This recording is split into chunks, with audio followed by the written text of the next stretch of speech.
asistencia y la participación y el interés por acompañarnos en esta quinta jornada comunitaria, donde hemos salido un poco de los temas tradicionales y vamos a hablar de algo un poco contingente.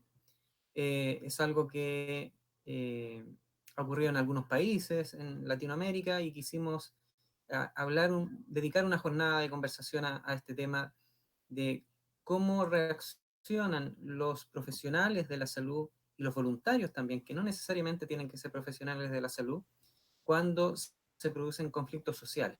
Muchas gracias, Felipe. Los esquemas de funcionamiento de toda una sociedad cambian. También, como parte del equipo CAPRESEM, agradecer la asistencia y la participación y el interés por Felipe, lo que ha ocurrido en el transcurso del último año, desde octubre de 2019 acá en Santiago de Chile. Y me voy a enfocar básicamente en lo que son los primeros auxilios o primeros socorros y los rescatistas dentro de los conflictos sociales y cuál es su importancia como voluntarios en el aspecto más humanitario. Conflictos sociales a lo largo de la historia han habido muchos y muy probablemente siempre los va a haber. Y es transversal, no es un tema que sea de izquierdas o derechas. Básicamente afecta indistintamente a los países en algún momento de su historia. La toma de la Bastilla, la Plaza Tiananmen, la Primavera de Mayo en París, y la Primavera de Praga, perdón, y las protestas de París en los 60, son algunos ejemplos de momentos en la historia donde se quiebra el funcionamiento de una sociedad. Y eso también ocurre en los tiempos más modernos, ¿ya? Y tenemos ejemplos más recientes como los ocurridos en Hong Kong, Venezuela, Ucrania, que son lugares donde se han producido y se siguen produciendo eventualmente conflictos sociales, entre otros muchos lugares del mundo, pero donde destaco, más que el tema político contingente, la acción de los voluntarios. Personas que, siendo profesionales del área de la salud, siendo bomberos, siendo rescatistas, han asumido muchas veces fuera de sus instituciones más formales la ayuda solidaria con sus conciudadanos que necesitan de ayuda, básicamente porque en estos conflictos se producen lamentablemente heridos, se producen fallecidos y el objetivo es reducir al mínimo todo ese daño que se produce durante un conflicto social. Si les interesa un poco el tema, les recomiendo en Netflix Winter of Fire, un documental que habla precisamente de un conflicto social en Ucrania, y más allá del trasfondo político que puede haber al respecto, donde pueden haber opiniones encontradas, se observa la organización de los ciudadanos para ayudar a otros ciudadanos, y destaco fundamentalmente el trabajo de los equipos de primeros auxilios. Es un documental bastante interesante que probablemente inspiró a muchos de los equipos que funcionan en nuestro país, al menos en Chile, respecto de cómo fue el escenario después del estallido social que se inició en octubre del año 2019. Una gran pregunta es si esto es un escenario táctico. Todos hemos escuchado hablar del tema táctico, de estos escenarios con armas, donde hay un riesgo de ser herido, donde se está bajo fuego, donde hay alto riesgo. Y la pregunta es, ¿un conflicto social podremos enmarcarlo dentro de un escenario táctico? Los escenarios tácticos tradicionales hablan básicamente de, por ejemplo, un conflicto entre dos ejércitos, dos naciones, ejércitos que están equipados, ejércitos que están entrenados. Después del cada uno cuenta con los recursos propios para, por ejemplo, brindarse la atención sanitaria que requieran sus heridos, los heridos del enemigo o los heridos de civiles que puedan verse afectados. También es un escenario tradicional lo que puede ocurrir, por ejemplo, en el ámbito ya más de la vida cotidiana, cuando la policía tiene que intervenir en algún escenario de alto riesgo, como puede ser un enfrentamiento con narcotraficantes, un escenario de un robo, un escenario de secuestro, un ataque terrorista. Son escenarios que no implican una guerra, ¿ya? Pero sí se configuran como un escenario táctico donde pueden haber heridos y se tiene que actuar en un escenario de alto riesgo. Y en esta circunstancia también los equipos de respuesta a emergencia, los servicios sanitarios, actúan de la mano con las fuerzas del orden, con la policía, con las fuerzas militares, para la atención de los heridos propios, para la atención de los heridos civiles que pudieran haber y eventualmente para la atención sanitaria de los eventuales antisociales que se enfrentaron con las fuerzas del gobierno o las fuerzas de la autoridad. Sin embargo, los conflictos sociales probablemente son un escenario no convencional para la lógica de los escenarios tácticos, porque es un quiebre que se produce en la sociedad donde una parte importante de la ciudadanía se enfrenta con la autoridad, con el gobierno, con el Estado y con su policía o con sus fuerzas armadas. Y este enfrentamiento, que no alcanza el nivel de una guerra civil, pero es un escenario de enfrentamiento, eh, implica necesariamente y lamentablemente que se producen heridos. Como la mayoría de los servicios sanitarios también son dependientes de los estados, eh, se ve un poco limitado el acceso de los heridos de los manifestantes al acceso sanitario porque básicamente para el Estado se considera que estas personas que se manifiestan sin autorización, sin los permisos correspondientes, son en definitiva antisociales. Y la atención directa o rápida y oportuna a ellos se vuelve un poco limitada. Por otra parte, al ser un escenario de riesgo donde hay un enfrentamiento entre la propia policía y los manifestantes, se vuelve un escenario de riesgo para los equipos tradicionales de atención de heridos, como son los servicios de ambulancias o servicios prehospitalarios con los que suelen contar los países. Por eso es muy importante la labor que desarrollan los voluntarios. Los voluntarios son los que van a encargarse de poder asistir a las personas que pudieran lesionarse en estos escenarios de desorden público y que eventualmente serán el nexo vital para que pueda llegar la ayuda hasta los servicios sanitarios más tradicionales. La diferencia más importante que hay entre los escenarios tácticos tradicionales es que, por ejemplo, en una guerra, las heridas graves son muy numerosas y las heridas leves suelen ser un poco menor. En cambio, en un escenario de conflicto social, las lesiones leves suelen ser muchas y las más graves suelen ocupar un porcentaje algo menor. Por eso, el trabajo de estos equipos voluntarios es muy importante, ¿ya? Porque podríamos ubicarlo al centro entre las gravedades que producen las lesiones de guerra y las tradicionales que se atienden en la vida cotidiana, que es lo que atienden los servicios sanitarios comúnmente. La podemos enmarcar justo en el centro. El derecho internacional humanitario establece varios convenios de Ginebra y en varios protocolos adicionales que regulan básicamente los enfrentamientos armados internacionales, es decir, guerras entre naciones, haya o no haya una guerra declarada. Sin embargo, para los conflictos internos de un país, los alcances de los convenios de Ginebra y, como le digo, sus protocolos adicionales se ven un poco limitados, ¿ya? Y entran casi un poco al grado de la interpretación.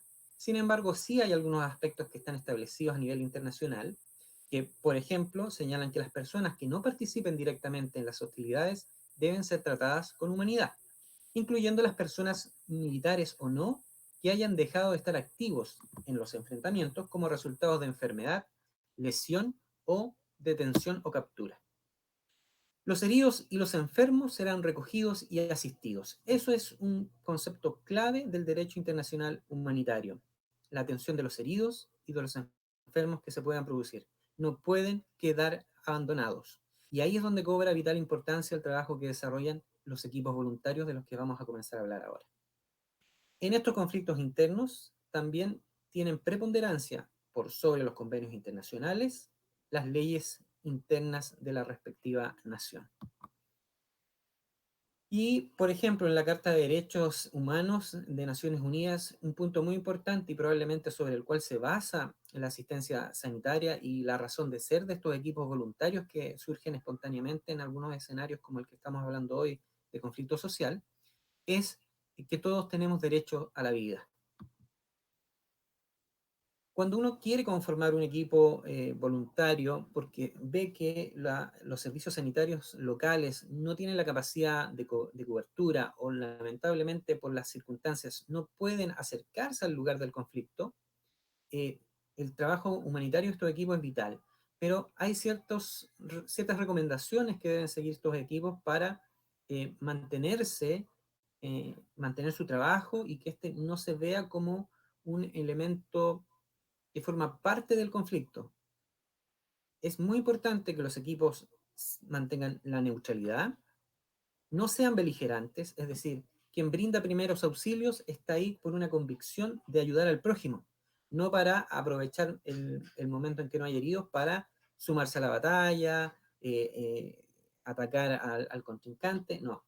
Es un neutral, un observador, un vigilante que está atento para asistir a quien sea que lo necesite, sin discriminación y con un único objetivo que es preservar la vida de los otros sin importar quién sea. Por ejemplo, ahí en la imagen pueden ver cómo un policía ha sido atrapado por los manifestantes y está siendo agredido. Esa es una situación que al menos en el último año me tocó ver en algunas oportunidades que obligó a varios equipos de primeros respondedores, o perdón, de estos equipos de primeros auxilios voluntarios que había en terreno, a tener que intervenir y proteger a estos policías que habían sido atrapados, también a personas que habían sido acusadas de ser infiltrados, personas que habían sido acusadas de estar robando durante alguna manifestación y que eran agredidas por los demás manifestantes. Se vuelve casi una obligación el intentar protegerlo, no porque haya un ánimo de que queramos apoyar la causa del que ha sido acusado por la mayoría, sino que porque el objetivo es proteger su integridad física y más que nada preservar su vida y que sus lesiones, que ya las va a tener, no se vean agravadas. Esa situación puede llevarnos a tener algunos conflictos con algunos manifestantes, ¿ya? Que no van a entender la razón de ser de por qué protegemos, entre comillas, al enemigo. Pero la gran mayoría de las personas que asisten a las manifestaciones entienden y agradecen mucho la función voluntaria que realizan estas personas, que lo único que buscan es eh, llevar humanidad a un conflicto que, válido o no, con causas justas o no, se está desarrollando. Un tema no menor también es el uso de los emblemas protectores, que están consignados en los acuerdos de Ginebra y los protocolos subsiguientes, que hablan de que los equipos médicos deben ser respetados en escenarios de conflictos armados o conflictos bélicos. Eh, Sin embargo, hay ciertas prerrogativas o normas que establecen el uso de estos emblemas, que a veces, como les dije, puede que no sean claramente aplicables a un conflicto social.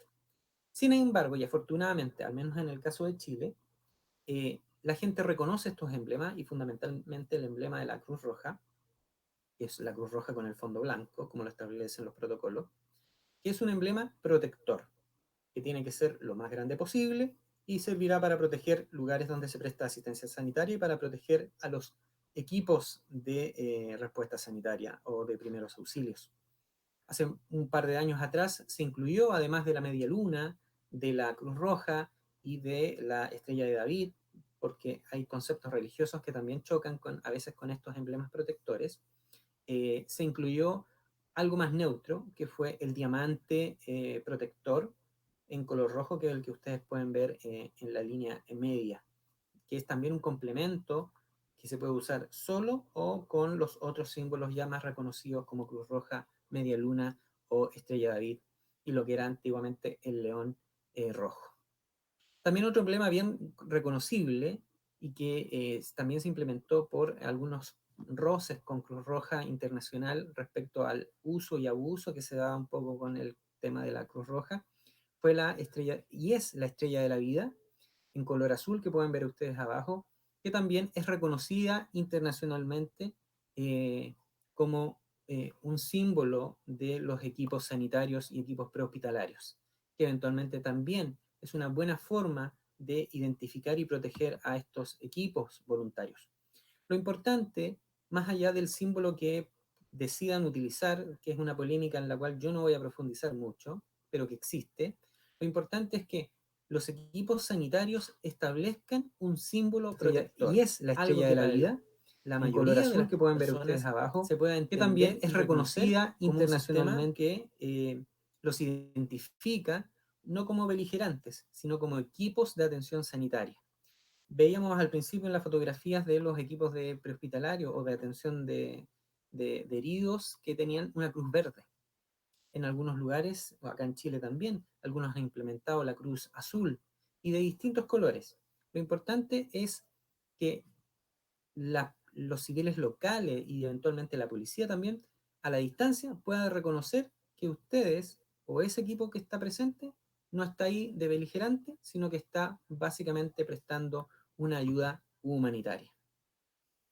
Entrando a la historia de lo que ha ocurrido en Chile, nos tenemos que remontar hace un año atrás, alrededor del 18 de octubre, cuando en nuestro país se produce un aumento de 30 pesos en los pasajes que genera un malestar importante en la población y comienzan una serie de manifestaciones que desencadenan el 18 de octubre del 2019 una explosión social donde en distintos lugares de Santiago y del país comienzan a producirse numerosas manifestaciones y una revuelta social que incluyó ataques a la policía, ataques a cuarteles, destrucción de mobiliario público, ataque a supermercados, saqueos y también grandes manifestaciones como la que se produjo unos días después del 18 de octubre en la zona más importante probablemente de la ciudad de Santiago, la denominada Plaza Baquedano, Plaza Italia por algunos otros, también como Plaza Dignidad, que es un punto neurálgico de la ciudad de Santiago para los que no la han conocido, que es donde se celebran generalmente los triunfos deportivos, de fútbol fundamentalmente, o eventos importantes que ocurran en nuestro país, triunfos de algunos partidos políticos, etcétera, se celebran en ese lugar. Y precisamente este se volvió la zona cero de las manifestaciones eh, del común de la población en contra de algunas medidas que había tomado el gobierno y algunas otras que se arrastraban de hace muchos, muchos años. Se produce una respuesta de parte de la autoridad para recuperar el control perdido, el control del orden público, y son sacados a la calle las fuerzas militares y se incrementa o se potencia el trabajo de la policía en cuanto a intentar controlar el orden público. Esto produce una serie de inconvenientes con la población y comienzan ya a producirse algunos heridos que vamos a ir hablando más adelante. Pero esto es la famosa zona cero, esta plaza que yo les comentaba, y pueden ver una foto aérea ahí de la manifestación donde se reunió más de 1 millón de personas, 1,5 millones aproximadamente de personas para manifestarse. Esta es básicamente la foto satelital del lugar. Y esto es más o menos los lugares que abarcaba, dependiendo del día, la fecha, podía ser más grande o más pequeño, este verdadero pulpo que se generaba desde esta plaza hacia todas las direcciones. Eh, pero como les dije, estas concentraciones, manifestaciones no eran autorizadas y comienzan a producirse enfrentamientos con la policía, la cual comienza, al verse sobrepasada, a excederse un poco en la fuerza y comienzan a producirse los primeros lesionados. El primer grupo organizado que se hace presente en esta zona cero es precisamente la Cruz Roja Chilena, que es una organización permanente que responde inmediatamente a la situación que está ocurriendo en Santiago y establece uno de los primeros puestos médicos en un extremo oriente de la zona cero, que era el lugar que acopiaba en definitiva a los lesionados más graves que se iban produciendo en la manifestación y los iban evacuando hacia los hospitales que se encontraban más próximos a este lugar. Eh, las, los- las zonas más rojas probablemente indican los lugares donde se han producido generalmente los mayores enfrentamientos con la policía y suelen ser las zonas extremas de la manifestación, ¿ya? Pueden ser más lejanos, más próximas al centro, pero se producen los choques ahí con las fuerzas policiales que intentan dispersar a estos manifestantes y de ahí el término de primera línea. porque muchas veces estos enfrentamientos que se producían en la periferia de la manifestación eran lo que impedía que la policía accediera a la zona central de esta zona cero y despejara el lugar.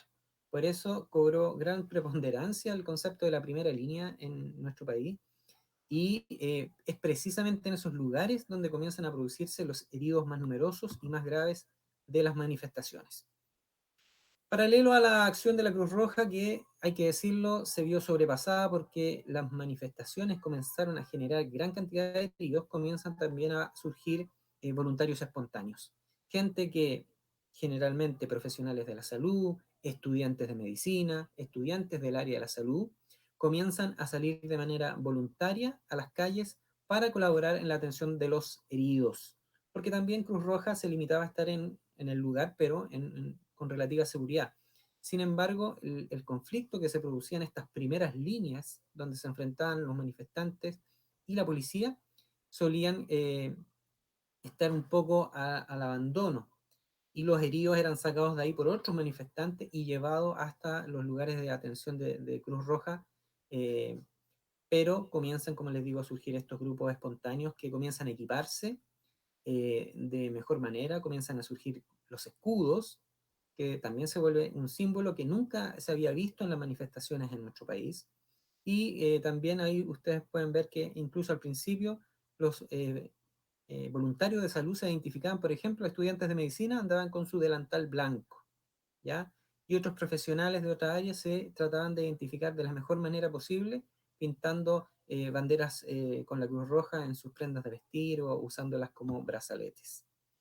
De esta incipiente organización de personas que espontáneamente comenzó a llegar a la zona cero, y no solo ahí, porque había manifestaciones en otros puntos de la ciudad, mucho más distantes de esta zona, donde también comienzan a surgir agrupaciones voluntarias para atender a los lesionados que también se producen en esos sectores distantes.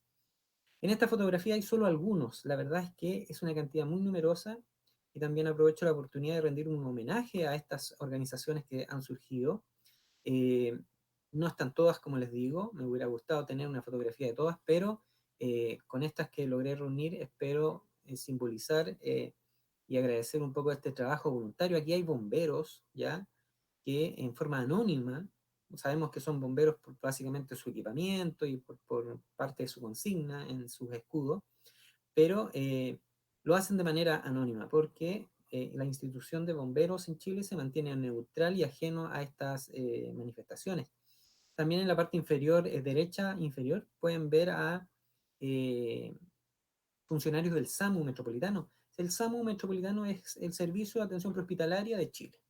Es el que atiende a los heridos o los accidentes de tránsito, la gente que sufre algún percance de salud en la vía pública, en sus domicilios, son socorridos por esta organización, que obviamente pertenece al Estado. Y como no es posible que estas ambulancias estén permanentemente ahí custodiando o colaborando con la gente, los funcionarios de esta organización en sus días libres iban voluntariamente a ayudar con sus propios medios, básicamente, a las personas que pudieran resultar heridas, y también se sumaron a los tantos equipos de colaboración con los lesionados. Varias de estas organizaciones incluso hoy se han convertido en fundaciones que no solo se limitan ya a lo que ocurre en estas manifestaciones, que vale decir continúan hasta el día de hoy, ¿ya? Muchos piensan que esto solo duró 18 de octubre y a los pocos meses desapareció, pero las manifestaciones en Santiago no han terminado y continúan. Eh, como les digo, todos estos equipos han ido surgiendo, han ido creciendo y han ido variando mucho su alcance y su voluntariado. Algunos de ellos incluso comenzaron a colaborar con desinfección de algunos barrios, de transporte público, han colaborado en ollas comunes. Debido a la pandemia se ha producido mucha pobreza en nuestro país, y estos equipos también han asumido ese rol solidario de poder ayudar a la alimentación de muchos barrios un poco más complicados económicamente. Y con paralelo a estos equipos surge también en la zona cero una infinidad de puestos de enfermería en distintas zonas que dieron mucha cobertura a la atención sanitaria a los lesionados que se producían en las manifestaciones, lo cual favoreció mucho la rapidez con que se podía dar solución médica, entre comillas, a las lesiones que se producían en las manifestaciones. Ahora bien, estos equipos deben considerar siempre, y aquí es donde ya comienzan un poco las recomendaciones. Recuerden, cualquier país está expuesto a tener que enfrentar un escenario de conflicto social y siempre va a haber ciudadanos, como les decía, dispuestos a salir a la calle, quizás no a manifestarse de la manera tradicional, quizás no a lanzar piedras, quizás no a eh, destruir algo público o enfrentarse con las fuerzas de la autoridad, sino que lo van a hacer con un propósito de solidaridad con los demás ciudadanos y estar atentos para responder a las eventuales heridas que se puedan producir durante estos enfrentamientos, que muchas veces son casi inevitables. Pero estos equipos también deben ir evaluando y considerando los riesgos que acarrea esta función. Por ejemplo, eh, la policía o las policías en el mundo por lo general van a ser fuerzas bastante numerosas, bastante bien equipadas y bastante bien entrenadas para la labor que significa procurar dispersar manifestaciones públicas. Están equipados con escudos, bastones que son para los equipos de primeros auxilios un riesgo, vehículos también adaptados y preparados para apoyar la función de estas fuerzas especiales, que en nuestro país se les cambió el nombre a Cuerpo del Orden Público, ¿ya? Son un riesgo también, además que son un riesgo porque son los vehículos donde uno debe mantener cierta distancia debido a que en ellos se trasladan estos policías que pueden bajar en cualquier momento y eventualmente pueden detener a la persona que tengan más cerca. Por eso uno siempre, como equipo de primeros auxilios, procura mantener cierta distancia con estos vehículos, porque también son un riesgo para los grupos de rescate. Existen también los denominados carros lanzagases o zorrillos, que son vehículos ya adaptados para dispersar gases, ¿ya? O polvos químicos que intentan alejar a los manifestantes, que también suponen algunos riesgos que voy a hablar más adelante. Las unidades blindadas de la policía son menos habitual verlas, puesto que estas están más reservadas para los conflictos sociales también, pero que se producen en lugares más riesgosos para la policía. En todos los países del mundo hay lugares donde la policía no le da un poco de miedo entrar, básicamente porque hay bandas más armadas, mejor armadas, que los puede repeler de manera más violenta, y es donde la policía suele utilizar las unidades blindadas para poder hacer las intervenciones. El uso de animales en las manifestaciones también se ha dado bastante. El uso de los caballos, que también supone un riesgo de lesiones hacia los manifestantes y tanto los equipos de primera respuesta, son algo que se había eliminado por un tiempo, pero precisamente hace un par de semanas o días, nuevamente se volvieron a utilizar en las manifestaciones. Y el uso de los perros también supone un riesgo de, evidentemente, mordeduras hacia los equipos de primera respuesta. El recurso aéreo de las policías se utiliza básicamente como medios de observación, ¿ya? Pero eventualmente se ha observado que han sido utilizados como plataformas para el lanzamiento de gases lacrimógenos y eventualmente balines de goma. Aquí señalo también como un riesgo importante y que se asocia a todos los vehículos que he mencionado anteriormente, la táctica del atropello, que lamentablemente, pese a que no es una política institucional que tú puedas encontrar en un documento que diga, miren, para el desarrollo de una manifestación será una estrategia o una táctica el atropellar a un manifestante, la realidad ha demostrado de que se ha convertido en una situación habitual, donde en la fotografía ustedes pueden ver una moto sobre el abdomen de un manifestante, que no es casual, para los que han podido ver ese video, es una moto que estuvo intencionalmente aplastando a ese manifestante. Pueden observar en la fotografía inferior a un sujeto que está siendo, a un encapuchado que está siendo arrollado por un vehículo de intervención rápida, y observen las ruedas hacia dónde apuntan. Ese vehículo no está en línea recta transitando por la calle, dobló precisamente en dirección de ese manifestante. En la foto central ustedes también pueden observar una fotografía de segundos antes o menos de un segundo antes de un atropello que terminó con la muerte de el manifestante que está precisamente frente a un bus de transporte de la policía que fue atropellado y que la policía dijo que había sido accidental porque el conductor no había podido ver porque los vidrios del camión después estaban totalmente rotos cuando la prensa fue a ver el camión, pero los videos demuestran de que los vidrios no estaban rotos en el instante en que se produce el atropello, que fueron rotos posteriormente. Y otra situación que se dio en la zona cero precisamente, que es el atropello de un manifestante que fue aplastado contra otro vehículo lanzagases que se observa a un costado y que resultó con graves lesiones en su pelvis, lesiones que le han tomado varias operaciones y todavía está en recuperación, y esto ocurrió hace probablemente casi un año. Y también ahí la policía dijo que había sido un accidente porque el conductor no veía porque había pintura que le habían lanzado al vehículo, pero sin embargo también los videos demostraron que no había nada que obstruyera la visual del conductor en el momento del atropello. Estas son situaciones de riesgo, por eso es importante que los equipos de primera respuesta estén siempre alejados de los vehículos porque siempre va a haber un riesgo, sin importar la envergadura del vehículo, de que estos puedan atropellar a las personas que puedan tener más próximas. Los carros lanzagua, o también conocidos en algunos países como cañones de agua, o acá en Chile como guanacos, son un vehículo que también acarrea el riesgo de atropello, pero también el riesgo por el chorro de agua que puede eventualmente eh, proyectar a las personas con fuerza en contra del suelo o contra algún otro objeto, que eventualmente al agua le adicionan algunos elementos químicos disuasivos para eh, hacer que la gente derechamente se retire del lugar, pero que también se ha constatado de que se le ha agregado algún otro producto químico para acentuar un poco las lesiones que puede producir esta agua. ¿Ya? Hay varias denuncias al respecto, hasta el momento no se ha demostrado nada concretamente, pero también hay que considerar que el agua puede traer un riesgo para las personas.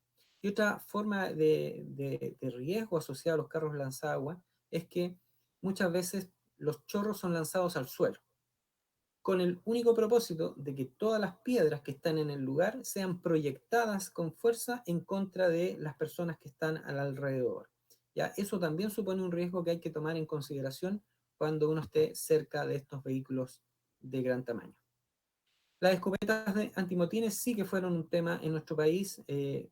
Al inicio de las manifestaciones se convirtieron en un arma de primera línea en contra de los manifestantes y generaron gravísimas lesiones, fundamentalmente oculares, entre muchas personas, eh, estallidos de ojo, lesiones de otro tipo en el tema de la visión, producto de que se utilizaban balines de aproximadamente 7 milímetros disparados a distancias muy cortas, causando graves lesiones, tanto físicas como, les digo, si tenían la mala suerte de estar justo mirando hacia la persona que está generando el disparo, corrías un alto riesgo de recibir los impactos en la cara. También se utilizaba munición Super Shock, que es básicamente una bolsita que tiene al interior bolitas de metal, que básicamente es un arma de impacto y que genera mucho dolor. Y en la última época ya Carabineros evolucionó en nuestro país a la munición de bolas de goma más grandes, ya de probablemente eh, un centímetro, un poquito más grandes, que son bastante dolorosas, pero que tienen menos capacidad de penetración en la piel, por ejemplo. Y también los protocolos la han restringido mucho respecto al uso que se le dio al inicio de las manifestaciones de nuestro país. Las carabinas lanzagases también suponen otro riesgo y también en nuestro país no solo las escopetas con munición antidisturbio o balas de gomas causó lesiones oculares. También en nuestro país las carabinas lanzagases causaron severas lesiones, golpes en la cabeza, impactos en los ojos. Precisamente una mujer recibió el impacto de una de estas bombas lacrimógenas disparadas con carabina y perdió la visión de sus dos ojos. Eh, por lo general en Chile las carabinas son de carga múltiple, es decir, usan un cartucho que dispara de 3 a 5 cartuchos, que se dispersan en el aire y se dispersan en forma de cono. Siempre ha sido una defensa utilizada por la policía, es que si a alguien le pega eso en el cuerpo es por accidente, porque el policía no tiene cómo apuntar. Y efectivamente no son como las balas, no salen en una dirección precisa, pero sí se puede estimar que si yo disparo hacia una multitud en un ángulo plano, eh, de alguna manera voy a terminar golpeando a alguien que está ahí. Y si eso lo hago a corta distancia, evidentemente que la precisión va a ser mucho, mucho mayor. Y casos de esta envergadura tuvimos en nuestro país, lamentablemente. Y también suponen un riesgo para los respondedores voluntarios. Las granadas de gas también son un problema, básicamente por el propio gas que emana de ellas. Hay de distintos tipos, granadas que son solo dispersadoras de gas y otras que se pueden dividir en dos o tres pequeños cartuchos que también van dispersando el gas lacrimógeno. También el spray de gas pimienta, que es podríamos llamarla un arma de puño, es algo que se ha masificado mucho actualmente en la policía chilena, que incluso ha afectado directamente a miembros de brigadas voluntarias de primeros auxilios, como pueden ver en la fotografía. Es algo que la policía utiliza directamente hacia la cara de las personas. Por eso es importante mantener la distancia con estos agentes policiales, porque en cualquier momento, y especialmente si el voluntario no tiene todo su equipo de protección personal, corre un alto riesgo de verse afectado por este gas pimienta. Esa joven que está ahí, voluntaria, recibió impacto en los ojos y recibió lesiones oculares producto de el químico en sus ojos, de los cuales aún se está recuperando. Y aquí hay algo que probablemente son las armas no convencionales de la policía. La policía también lanza piedras, ya hay suficiente evidencia de eso. También utiliza ondas o resorteras, que no está arreglado en el manual policial, pero hay testimonios audiovisuales de esta situación. ¿Y qué se logra con esto? Causar lesiones en el bando opuesto que no puedan ser atribuibles a la policía. Porque si alguien reclama, oiga, me llegó una piedra, eh, nadie puede culpar a la policía porque la policía no usa las piedras. Pero ha quedado demostrado que sí. De la misma manera que si alguien recibe un impacto de una onda. Y el otro arma no convencional es el tackle o es el empujón para lograr la detención de alguna persona. Una acción bastante habitual para el momento de generar una detención, empujar al eventual detenido para que caiga al suelo y de esta manera propiciar una detención, o simplemente por sacarlo del camino. Y eso fue una de las situaciones que se produjo en este puente, que también está muy próximo a la zona cero, donde un policía, en su intención de detener eventualmente a un manifestante, lo empujó con tal fuerza que lo proyectó por sobre la baranda de este puente y terminó cayendo 7 metros hacia el lecho del río, como pueden observar en la fotografía central. Y otro riesgo importante que nos traen las fuerzas policiales son los intramarchas, que son estos agentes de la policía que se infiltran en las manifestaciones, que se visten como un manifestante más y que cumplen eventualmente o pueden eventualmente abarcar distintos roles, que van desde el tomar fotografías de otros manifestantes o eventualmente, y como se les acusa por muchas organizaciones sociales, de también ser instigadores de actos que constituyen delito, de manera de que otras personas de la manifestación caigan, entre comillas, en la trampa de generar disturbios graves y de esta manera se propician las detenciones de estas personas con argumentos legales. Esos son otros de los factores de riesgo dentro de una manifestación. Incluso hay denuncias de intramarchas o policías infiltrados dentro de los propios grupos de atención de primeros auxilios. Ya personas que llegaron un día diciendo que querían ayudar voluntariamente y al poco tiempo fue posible detectar de que se trataba de infiltrados.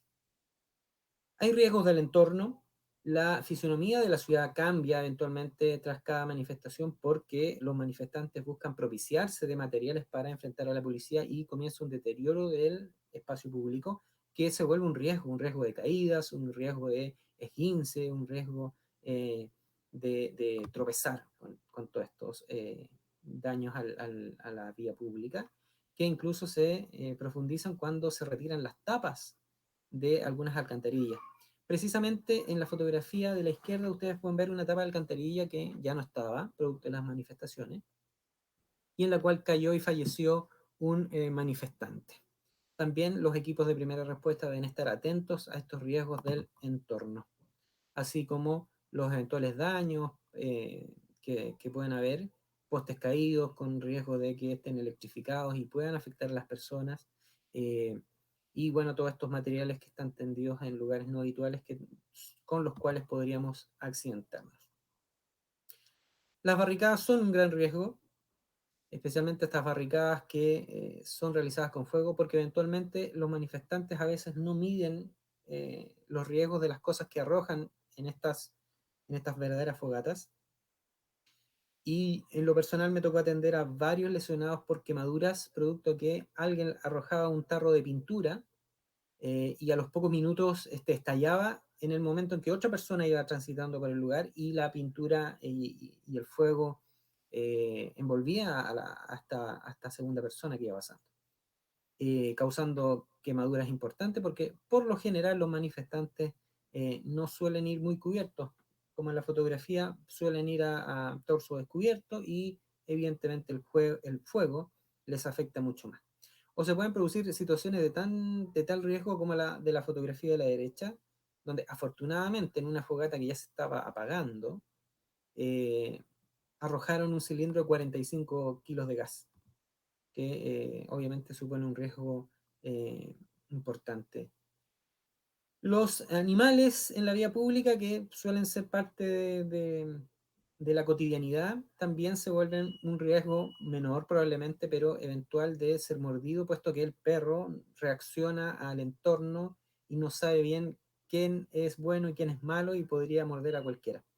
Afortunadamente hay equipos voluntarios que han ido adoptando y sacando de las zonas de riesgo, de la zona cero fundamentalmente, a muchos de estos animalitos que al principio pululaban por la manifestación y que los fueron retirando debido a que evidentemente los gases lacrimógenos, el uso de aguas con químicos podía afectarlos y los fueron dando un hogar y los fueron sacando de la zona, minimizando este riesgo. Los manifestantes en sí son un riesgo para los equipos de primera respuesta, ¿ya? Aunque los manifestantes aprecian y agradecen mucho la labor de los manifestantes, también la masa en sí no tiene un cerebro que los dirige y eventualmente es como una ola que se mueve según se comporte la mayoría. Es por eso que de repente se producen estos casos de linchamientos, donde se acusa a alguien de ser un infiltrado, se acusa a alguien de estar robando, se acusa a alguien de que manoseó a una manifestante y comienza una respuesta global de agredir a esta persona por lo que ha hecho, por lo que podría haber hecho, y se produce un descontrol donde muchas veces los equipos de primera respuesta, como el ejemplo que les dije al principio, de los policías que son atrapados a veces con los manifestantes, deben intervenir para evitar un mal mayor, ¿ya? Yo en lo personal en varias oportunidades tuve que intervenir e interponerme entre la agresión de la mayoría en contra de determinadas personas que eran acusadas de infiltrados, porque básicamente ya estaban llegando a niveles de casi un linchamiento total, eh, que es algo que no podríamos decir que sea aceptable dentro de una manifestación. Otro riesgo asociado es que efectivamente dentro de esta gran masa de personas hay gente con distintos objetivos, distintas razones de estar ahí y eventualmente hay eh, algunos que van con derechamente la intención de cometer delitos, aprovechando la gran cantidad de personas, la distracción de la policía, etcétera, y se propician eventualmente robos en propiedades generalmente privadas o de locales comerciales. ¿Ya? Eso es también un riesgo que podía afectar y donde eventualmente no es recomendable que intervengan mucho los equipos de primera respuesta, a no ser que haya efectivamente un lesionado. El consumo de alcohol es también un riesgo importante. El alcohol afecta a las personas y su concentración, sus habilidades para reaccionar y eventualmente los hace más susceptibles a accidentarse y a cometer acciones de riesgo. Y muchas veces incluso pierden la capacidad de discernir qué es lo bueno y qué es lo malo. Yo en lo personal también puedo decir que fui agredido por un manifestante que estaba totalmente borracho, básicamente porque se molestó porque yo estaba parado en un lugar donde a él no le gustaba que yo estuviera parado y comenzó a tirarme piedras. Pero también debo reconocer que otros manifestantes también lo pusieron rápidamente en su lugar respecto de, oye, no puedes agredir a los equipos de primeros auxilios que están aquí para ayudar a los que están en el lugar. Algunas recomendaciones o generalidades de la atención de los heridos. ¿Ya? Esto es casi un dicho que se destaca mucho en la medicina táctica. La buena medicina puede ser una mala táctica o una mala estrategia en el momento, básicamente porque las condiciones del entorno no nos permiten muchas veces dar una buena medicina, ¿ya? Dar una buena atención, como la haríamos en un escenario totalmente normal, donde se produce el accidente y tenemos ya cero riesgo y podemos atender a la víctima con buena medicina.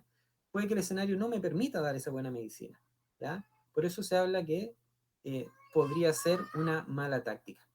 El stay and play es también un riesgo porque no nos podemos quedar en el lugar.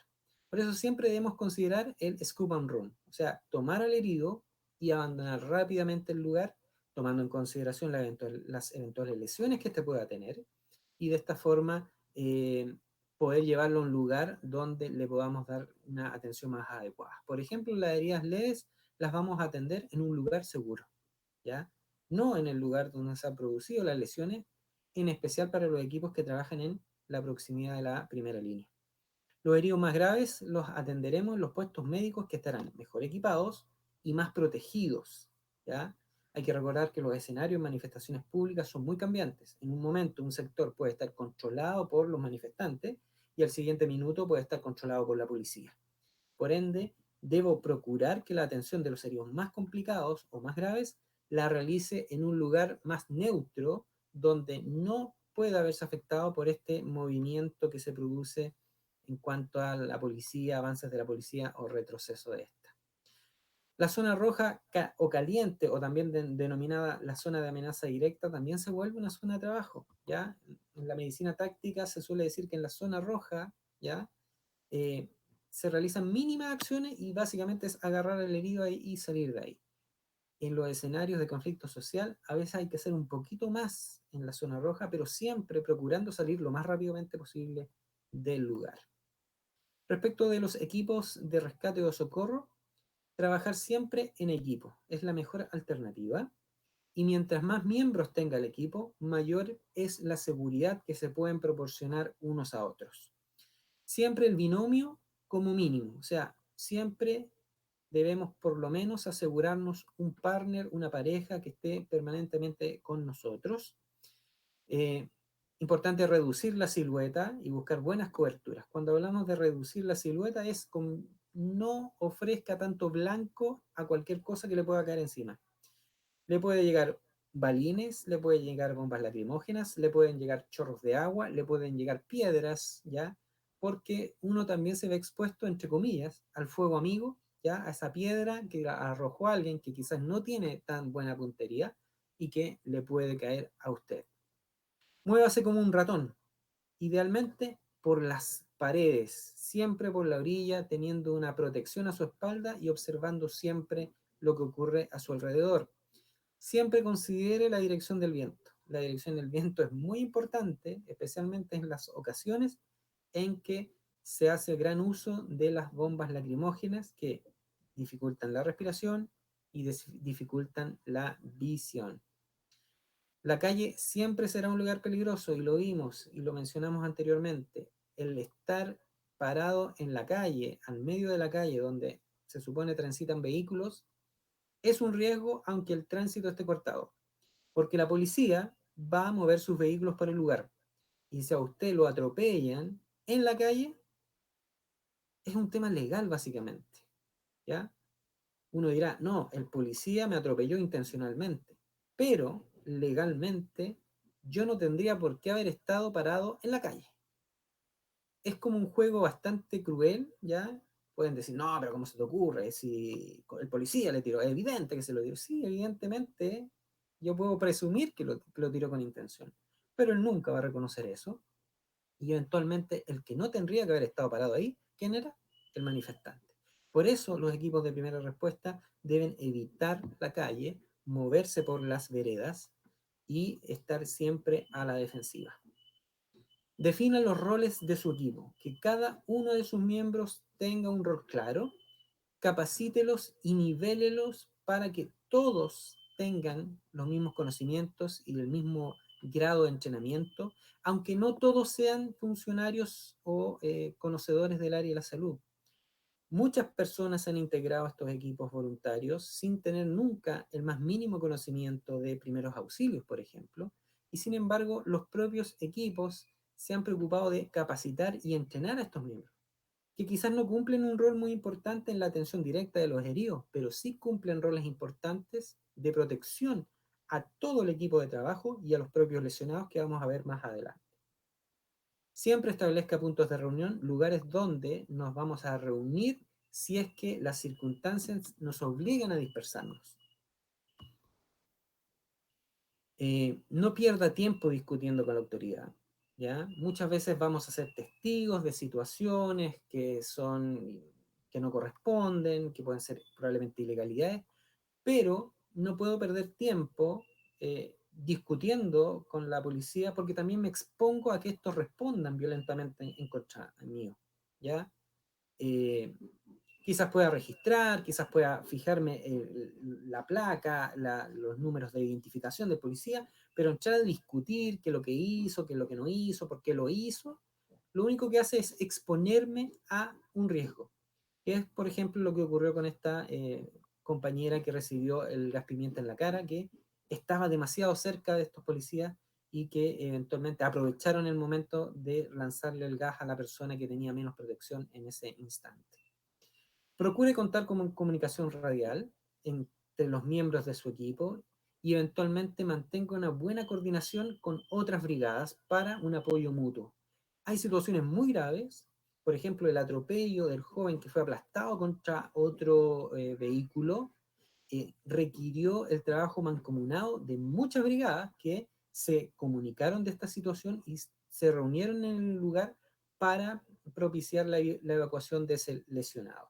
Lo mismo ocurrió en el caso del joven que fue lanzado del puente hacia abajo, que también requirió el trabajo mancomunado de varias brigadas y el apoyo de los bomberos, que también llegaron a esta emergencia para rescatar a esta persona junto a los servicios médicos tradicionales como el SAMU. Realice siempre un pre-planning antes de la jornada de manifestaciones, analice el escenario donde va a trabajar, recuerde todas las recomendaciones que le dimos recién de analizar los riesgos, el escenario, puntos de encuentro, zonas de fuga, por dónde puedo escapar si hubiera una situación X, por dónde me puedo refugiar, cuáles son nuestras zonas de encuentro. Eso es muy importante dentro del pre-planning. Y al final de la jornada, un debriefing es muy importante porque nos va a permitir, primero, evaluar la jornada, analizar qué tipos de pacientes tuvimos que atender, qué tipos de lesiones tuvimos en vista, qué equipamiento fue el que utilizamos, qué lesiones pudo haber recibido el equipo, qué daños en los equipos se pueden haber producido, y también nos sirven para desahogarnos.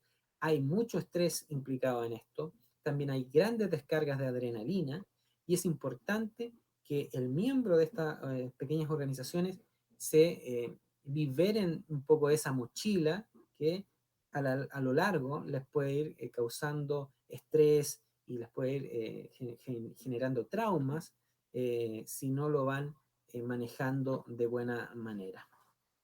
Procure llevar un registro voluntario o eventualmente anónimo de las atenciones que usted realiza y que los equipos realizan, de manera que usted sepa, pueda establecer una cierta estadística del tipo de lesiones, las características de esta. Mira, ahora yo puedo decir que han aumentado las lesiones por quemadura química producidas por el agua del carro lanzaguas, ¿ya? En cierta época pudimos decir que las lesiones por uso de escopetas antidisturbios aumentó mucho, pero en determinado momento decayó. Eh, Esos son elementos que nos permiten analizar lo que ocurre en el entorno donde nosotros nos vamos desarrollando. Y eventualmente la recomendación es siempre descontaminarse antes de ir a casa. No se lleve a la casa todos esos contaminantes. Eventualmente sáquese la ropa fuera de su casa. Yo más de alguna oportunidad salí de la zona cero completamente blanco, producto del polvo químico, ¿ya? Porque los carros lanzagas en realidad no tiran gas, sino que tiran polvo, ¿ya? El polvo lacrimógeno en realidad no es un gas, eh, se impregna en las prendas de vestir y el ideal es no llevárselo a la casa. Hay estudios recientes que nos demuestran de que los riesgos asociados a el contacto permanente con estos químicos puede generar complicaciones serias a la salud. Estos son productos químicos que se supone que son inofensivos, ¿ya? Pero con puntos de exposición breves, ¿ya? Pero un voluntario rescatista que está los 6, 7 días de la semana exponiéndose a este tipo de productos químicos debe ser consciente de que existe un alto riesgo de que por exceso de exposición puedan producirse complicaciones de salud, que hasta el momento no están demostradas, pero que hay altos índices de sospecha respecto a los daños a la salud que esta alta exposición puede producir. Los roles de los equipos básicos, los roles básicos que debe haber en un equipo, podríamos decir que son jefe de equipo y de seguridad. La democracia dentro de estos equipos no es muy recomendable, ¿ya? Hay que designar un jefe y este debe asumir su rol y su liderazgo, ¿ya? En medio del problema no vamos a comenzar a hacer una votación para ver qué es lo que se va a hacer, sino que tiene que haber un líder que decida finalmente, por ejemplo, que no esté para atender al herido, sino que esté para observar lo que ocurre en el entorno, lo que ocurre con su equipo y determinar en qué momento hay que retirarse, en qué momento hay que avanzar. Esos son los roles de este jefe de equipo y líder. La atención de heridos, eventualmente se recomienda que dentro de un equipo sea desarrollada por al menos 2 de sus miembros. El transporte o camillaje eventualmente también se requiere que sea asignado a al menos 4, de manera de poder distribuir bien la fuerza que se realiza, y que estos equipos también estén compuestos por al menos algunos denominados escuderos o los encargados de la protección del equipo, que también tienen entrenamiento sanitario, pero que su rol principal es proteger con estos escudos que vimos al trabajo que desarrollan estas agrupaciones. El personal de puesto médico dependerá de la organización o de nivel de organización del grupo y del escenario. Bien, lo que les mencionábamos al principio, existen zonas de amenaza directa, que es donde podría decir, se producen los heridos, que es donde vamos a realizar mínimas intervenciones porque nuestro principal objetivo es sacar rápidamente a las personas heridas de ahí. Y tenemos las zonas de amenaza indirecta, donde podemos realizar un poquito más de estabilización de ese lesionado, pero donde aún así no es muy recomendable estar porque como los escenarios son muy cambiantes, podrían volverse zona roja en cualquier momento. El ideal es que todas nuestras acciones permitan la rápida evacuación hacia las zonas libres de amenaza, que es idealmente donde estarán emplazados nuestros puestos médicos de apoyo. El EPP es muy importante para el rescatista o la persona que quiera asumir esta responsabilidad y el casco es algo que es obligatorio, ¿ya? La protección de la cabeza es fundamental y esta idealmente que esté complementada con protección ocular, ¿ya? Pero en esta etapa priorice la seguridad de su cabeza. El riesgo de ser golpeado por bombas lacrimógenas, por balines, por piedras es una posibilidad muy, muy alta. La protección ocular también es muy importante. Las lesiones probablemente más graves que uno puede recibir en el entorno de conflicto social es la lesión de los globos oculares. Para eso, la antiparra táctica probablemente es la mejor alternativa, una antiparra que selle completamente los espacios para que no entre básicamente los químicos disuasivos, ¿ya? es muy útil. La antiparra que aparece en la fotografía superior izquierda no es muy recomendable porque no sella de manera correcta los contornos y te vas a ver sí o sí afectado por estos gases. Lo mejor es y va a ser siempre la protección integral que nos puede proporcionar la full face o esta máscara de rostro completo que nos protege los ojos, que nos permite respirar un aire filtrado. Y también en protección respiratoria, como les dije anteriormente, full face es lo mejor, sino eventualmente las media face, que son estas mascarillas que solo nos cubren la boca, pero que tienen igual una buena capacidad de filtraje. Y todos recordamos que al principio fuimos a estas manifestaciones con primero una mascarilla quirúrgica y de ahí fuimos evolucionando a las mascarillas N95 y de ahí para arriba. Y yo personalmente es el recorrido que hice. Mi primera participación en la plaza, en la zona cero, fue con una mascarilla quirúrgica y lo pasé mal. Así que de ahí salté por mucho tiempo a la N95 que me dio muy buenos resultados, pero que igual tenía bajo cierto escenario muchas complicaciones porque ya perdía su capacidad de filtraje o no era suficiente para tanto gas. Y pasé al Mediaface y ahora entré ya a utilizar, porque logré conseguirla. En nuestro país se habían desaparecido prácticamente las Full Face, ¿ya? Pero ya la logré tener para mi equipo personal y es totalmente recomendable. La protección facial de cuello y cabeza es algo muy importante. Mientras más protección facial nos podamos brindar, mejor, porque la cabeza y el rostro es de los más expuestos que vamos a tener. El uso de la esclavina o la monja, como le llaman en algunos países, este verdadero cobertor de cabeza y cuello, es muy útil porque eh, minimiza el contacto de los químicos lacrimógenos con el cuerpo y especialmente con estas zonas de la cabeza. Protege los oídos sin taparlos, ¿ya? Hay un riesgo ahí de ser impactado por ejemplo, chorros de agua que golpean el oído de manera violenta y sorpresiva. Estas capuchas nos ayudan a protegernos. Yo al menos la recomiendo totalmente. No es de uso masivo porque tiene el inconveniente de que aumenta mucho la sensación de calor, pero complementado con buena hidratación es un excelente medio de protección y complemento del EPP. La vestimenta. Al principio probablemente todos recordamos y todos los que han sido y son rescatistas en la zona cero o en otras zonas de conflicto social, partimos yendo con polera manga corta y un pantalón delgadito. Y la experiencia nos enseñó de que no nos servía porque debemos usar prendas que nos protejan los brazos, ¿ya? Debemos usar prendas de vestir con alta visibilidad, de manera de distinguirnos. Lo más recomendable es que el equipo, si es que yo conformo un equipo de voluntarios, es que todos se vistan de la misma manera o lo más, entre comillas, institucionalizado posible, de manera de que sean fácilmente reconocibles, que la gente que los rodea los pueda reconocer como miembros de equipos de rescate o equipos de primeros auxilios, etcétera.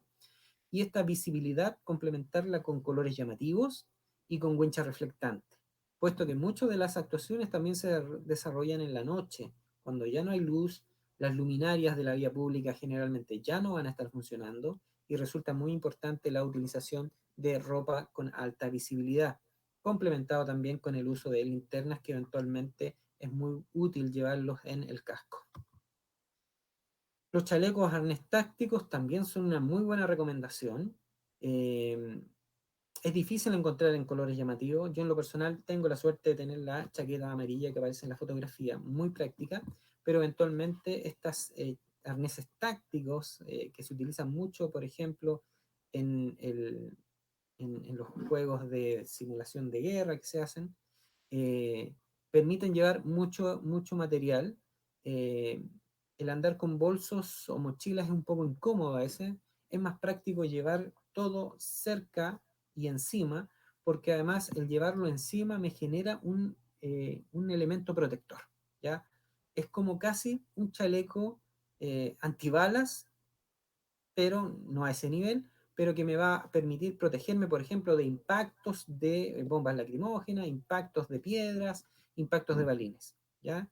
Eh, y obviamente llevar todo el material que requiero para tenerlo siempre a mano. Y otra cosa que yo también siempre recomiendo es el uso del banano, ¿ya? Como un elemento para llevar también objetos, pero básicamente yo lo utilizo como un protector de la zona genital, ¿ya? Debido a que nuestras vestimentas no son como las de la policía, que tiene un protector genital. Eh, es un riesgo importante ser golpeado en esa zona y yo al menos utilizo un banano bastante prominente donde también llevo equipo, llevo guantes, llevo apósitos, de manera que también me sirve para cargar cosas y como también un elemento protector adicional de una parte bastante delicada del cuerpo. El calzado siempre va a ser recomendable utilizar botas tipo militar, eh, protegen los tobillos, son más altos, nos protegen de buena manera los pies y son bastante más impermeables. Ya, al principio también probablemente todos partimos utilizando zapatillas porque pensábamos que era más cómodo para correr, pero finalmente terminábamos con los pies completamente mojados porque evidentemente el carro lanzaguas nos mojó en más de alguna oportunidad y terminábamos con los pies completamente mojados cuando usábamos las zapatillas. Protectores de extremidades también totalmente recomendable, así como el uso de guantes, ¿ya? Guantes eh, de tipo táctico o de cuero sobre los guantes médicos o de procedimiento pueden ser bastante útiles, ¿ya? Para correr, caerse, mover algún objeto, ¿ya? La atención, obviamente, del herido la vamos a hacer con guantes de procedimiento. Pero estos complementos para proteger las extremidades rodilleras, coderas, también son bastante recomendables. Los escudos, yo tenía un tema con los escudos, debo reconocerlo. Yo estuve muchos meses sin escudo porque sentía que al menos a mí me iba a molestar. Me entorpecía un poco la labor porque yo era más de labor directa con el lesionado. Hasta que finalmente, después ya de la segunda vez que me llegaron los balines, dije que era una necesidad de la cual ya no podía prescindir y me confeccioné mi propio escudo, que es el que pueden ver ahí ustedes en la fotografía de la mano del lado derecho. Y ahí ustedes ven el ejemplo de todos los tipos de escudo. Cada equipo sanitario se crea su propio escudo de los elementos más variados, metálicos, de madera. La idea es que sean resistentes, ¿ya? Eventualmente para básicamente los balines. Afortunadamente en estos conflictos sociales el uso de armas de fuego no se ha dado, esperemos que nunca se llegue a esos niveles, lo cual sería gravísimo, pero eventualmente se utilizan básicamente para protección contra estos elementos que les mencionaba anteriormente, y los chorros de agua. Y también, muy importante, como un elemento identificador de los equipos. Los puestos médicos o de primeros auxilios más avanzados, que es donde vamos a llegar a nuestros heridos más complicados para que reciban una mejor atención, más tranquila, en un lugar más seguro, es también un factor que debe considerarse tener, ¿ya? Si yo voy a formar una brigada, debo tener un puesto médico que me respalde, que sea un centro donde yo me pueda ir a refugiar también, donde me pueda ir a abastecer. Hay momentos durante estas refriegas sociales donde te puedes quedar sin ningún material encima. Yo hubo momentos en que me quedé sin sueros, sin apósitos, sin vendas, sin nada, a mano pelada, porque era tanto el nivel de lesionados que ya lo que yo llevaba encima no era suficiente. Y dentro del equipamiento básico, y ya entrando a tierra derecha en esta presentación, muy importante y muy recomendable tener una cámara tipo GoPro ya en el casco o en el cuerpo. Yo en lo personal, aquí tengo mi chaqueta, ya tengo una cámara tipo GoPro, ya para grabar lo que ocurre a mi alrededor, básicamente porque es un elemento también disuasivo. Cuando la policía te ve que, además de que estás desempeñando un rol de humanitario y que además tienes una cámara encima, suelen ignorarte, ¿ya? Suelen no entrar mucho en contacto contigo porque ven que tú estás registrando lo que ocurre. El problema con la cámara también eventualmente es que hay que controlar un poco el uso porque Dentro de la manifestación hay agrupaciones de manifestantes que están obviamente un poco más radicalizados, que no les gustan las cámaras tan cerca, y eventualmente en lo personal yo en ciertas zonas, que es donde se suelen producir los mayores conflictos en la primera línea, yo bajo mi cámara, ¿ya? Eh, y en el momento en que la situación cambia y la policía viene a realizar su acción, yo la vuelvo a colocar de manera de comenzar a registrar lo que ocurre en el entorno, tanto como una protección para mí, como de registro de lo que pasa alrededor. Los guantes de procedimiento de nitrilo van a ser siempre más recomendables que los de látex, que tienen muy poca resistencia. Yo siempre recomiendo usar varios guantes, varios pares, ¿ya? Yo me pongo hasta 5 pares de guantes en cada mano porque atiendo a un lesionado, inmediatamente me saco un par y puedo atender a otro. No hay opciones de lavarse mucho las manos entre herido y herido, ¿ya?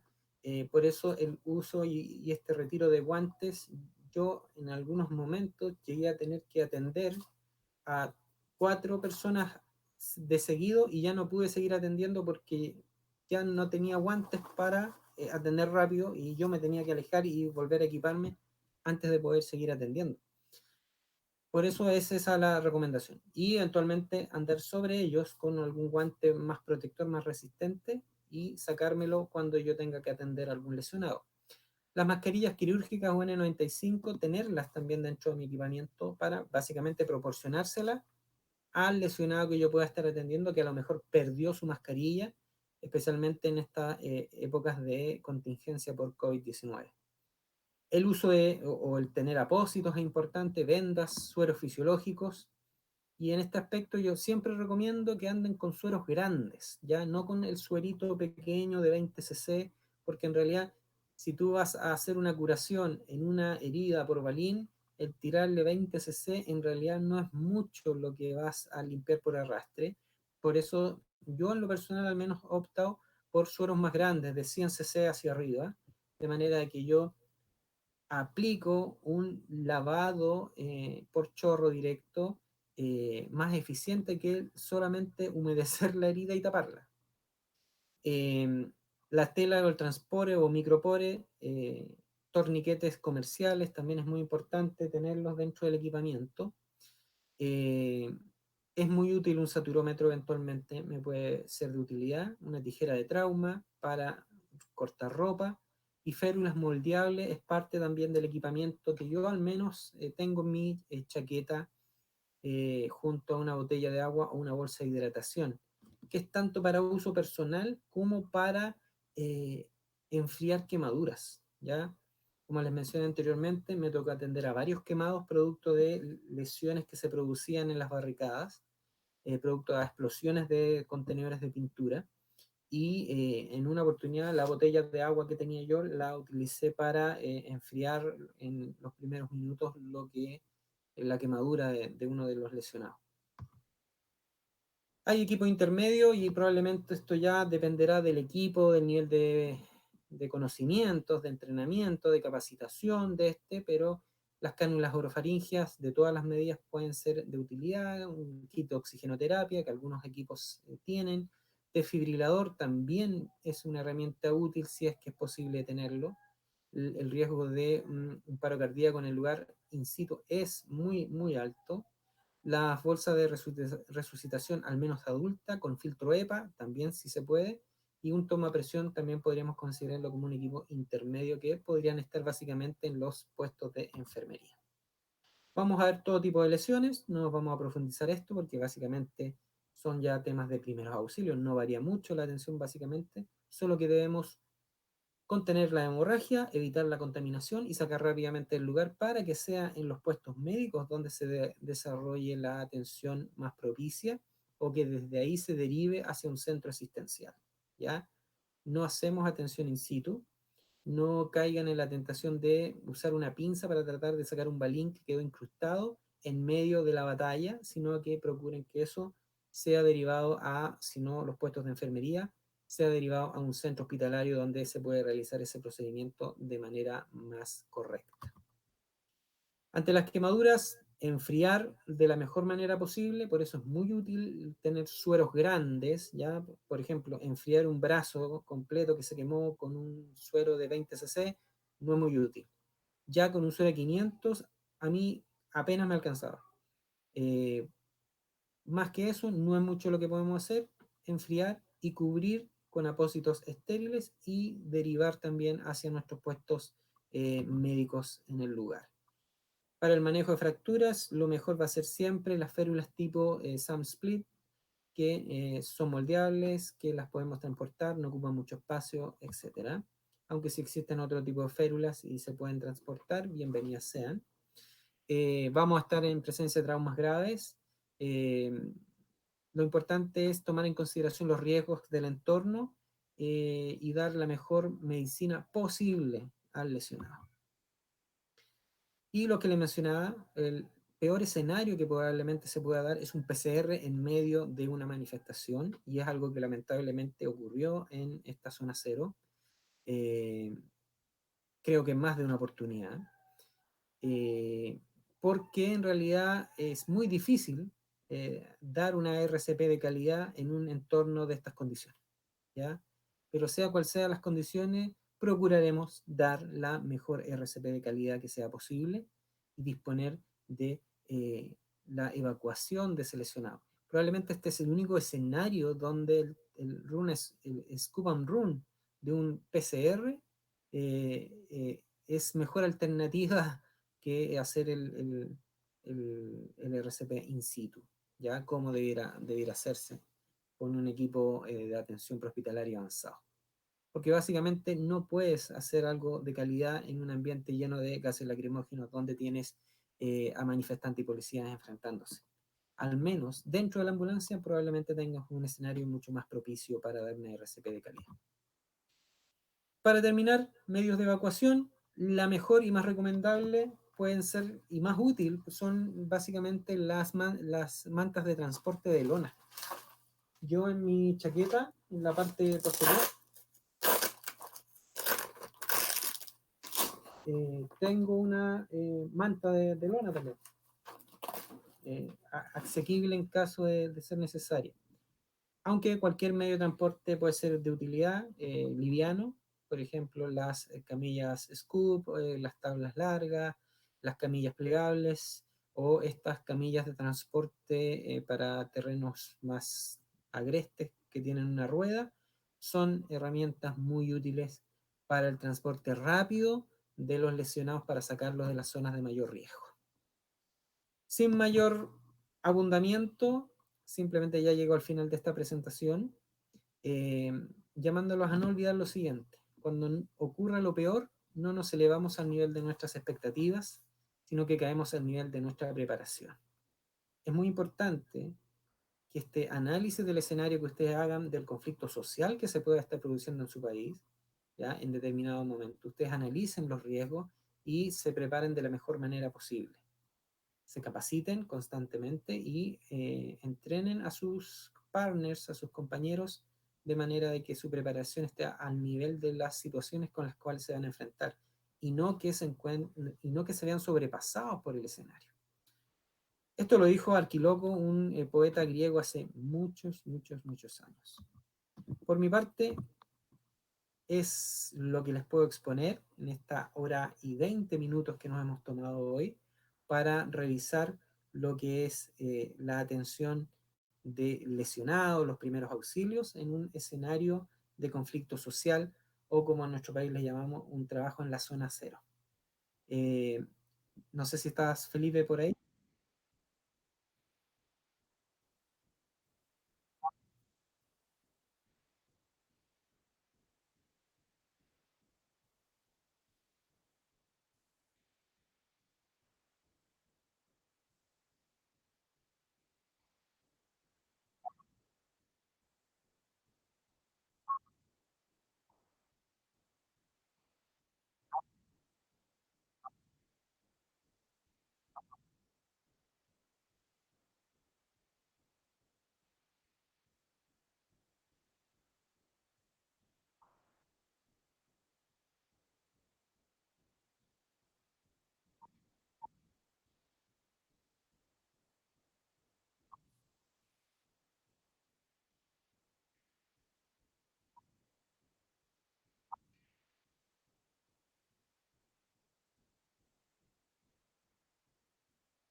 pueden interrumpir en cualquier momento.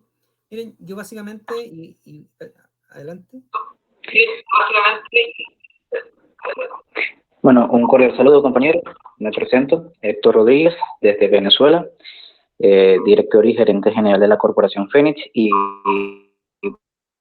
encargado de lo que es el Movimiento de Instructores Unidos de Latinoamérica, un movimiento que está en pleno crecimiento y nacimiento, pero que estamos haciendo la labor de generar intercambio de conocimientos.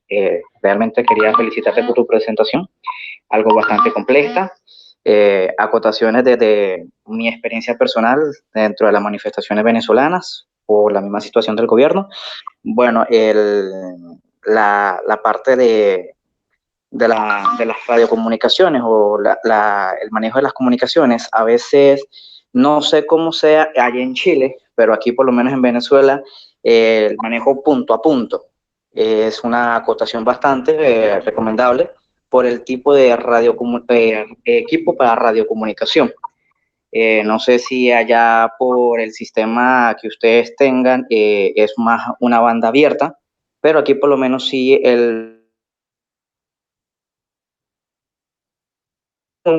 y lo que es la codificación al momento de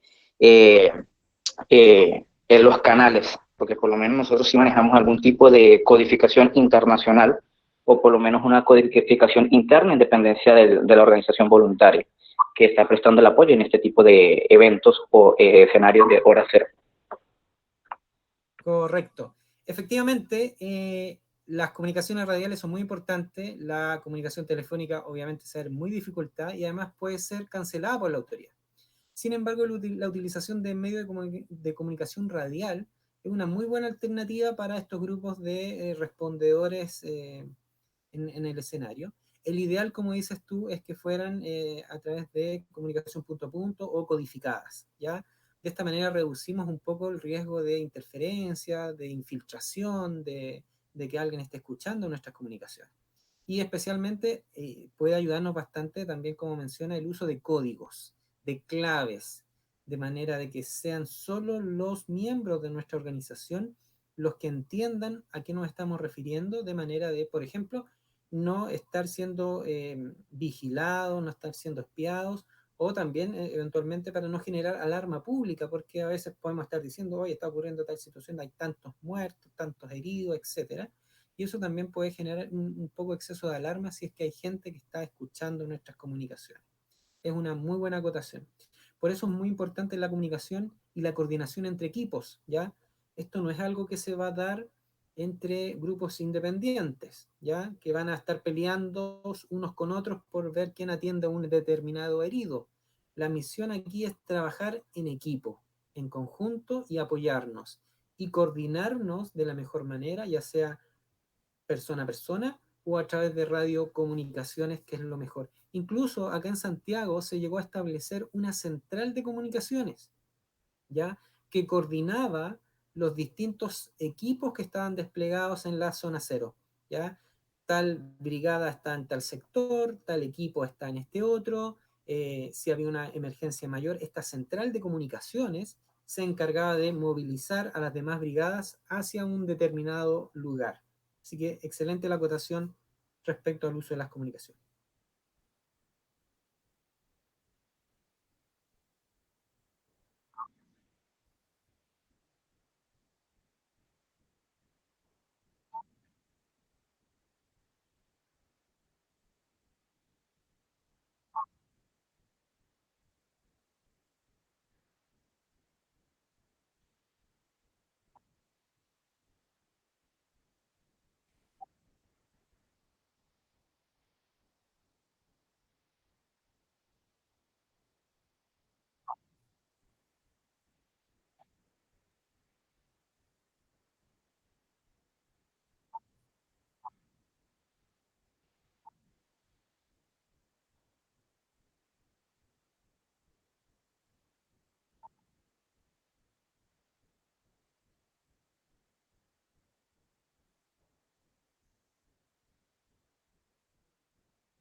Buenas noches a todos, gracias por acompañarnos.